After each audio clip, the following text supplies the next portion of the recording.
Hello. I was asked yesterday, I think over one of my posts, if I brought my trees in or out or left them on the balcony, or what was the story with that. And here's a little quick deal on what's going on there. The question was put to me, one of them, the questions was put to me was, which way did my balcony face? And did I leave these big trees on my apartment balcony, if I could just speak, all the time? And the answer is, they do live on the balcony full time. That is thus the bonsai balcony. And the other statement about that was, well, it must be a north or south facing balcony. And the answer to that is yes, this is a south facing balcony. And my opposite balcony would be across the way there. And it does not get as much light as I do, I don't think. I think it's in shadow more. The big payday for light are the guys to my right.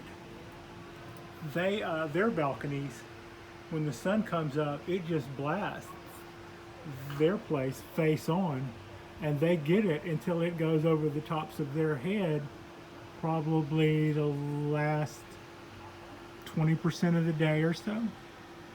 So what I get is sun coming up directly overhead, and a shadow that falls, and everything just inside here falls in and out of shadow all day. As you can see, the wisteria there is inside the balcony, and it's still in full light and probably will be all day. The one behind it will be in and out of light because of the building across the way, but it gets good ambient. Some of the things on the rail that are supposed to get full sun, as it says, I have an issue with them burning, actually getting too much light. The oaks seem to love it here, both of them. The maples have to go to the end that falls in shadow earliest. That keeps them from getting too much sun. So right now, the answer to some of y'all's questions is, I'm learning how to jockey the plants to keep them happy. And no, I will not accept a slow, gradual decline of a tree that's not getting enough light. I think if you see the wall behind this cypress, you can see there's a wedge-shaped piece of light where the sun is partially flagged by the balcony. That wedge shape grows throughout the day and then shrinks and then disappears. About 5 o'clock, stuff starts falling into shadow and stays in light the longest towards that end. And all these guys pretty much stay lit. They all stay lit. They all stay happy.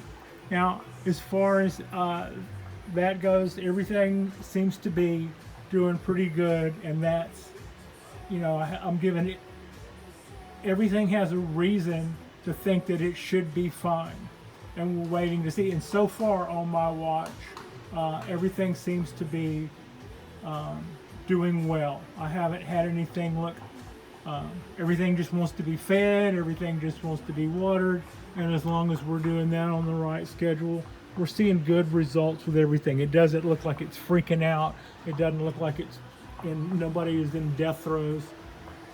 We all look like we're thriving. Even to the extreme, this is my extreme. This guy gets almost no direct sunlight whatsoever. It's just, my feet, the base gets, you can see the sun stops at the base of the plant, and at the base of the, you can see the light line there on the day bed. This tree gets only ambient, and when I got it, it was scorched where the nursery had missed the water on a really hot day. And since I've had it, it's done nothing but do better. And so far, we have not seen any results of light deprivation. Everything that was burnt is dying off. Everything that's coming out seems to be coming out better. And I pruned the teetotal crud out of it, which it really needed.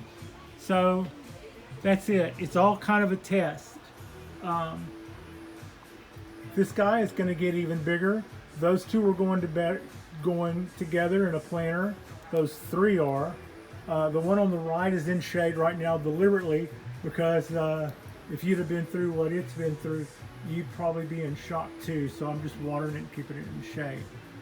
And this is what this is. This is pretty much an experiment to see if we can do this right and if we can do this in a good way. And a lot of times when they tell you, you know, the bonsai rules are what they are. If you want something to grow faster, bigger, and cheat years off of it, then plant it in your yard. And you'll get a really big fat trunk in a couple of years.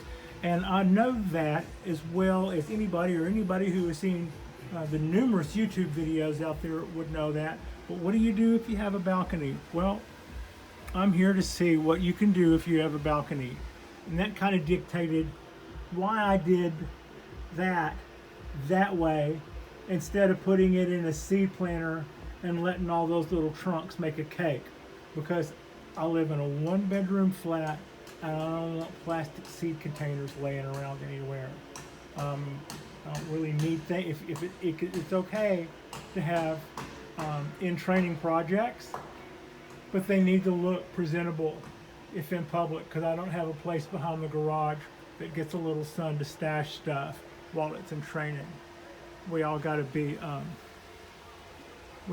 cool about it. The ugliest thing I have so far in this whole thing would be this beauty, and its replacement is on its way. It's going to be a big old mica oval. So there we go. This is just to see what it is that an old broad can do with a balcony. Thanks for watching.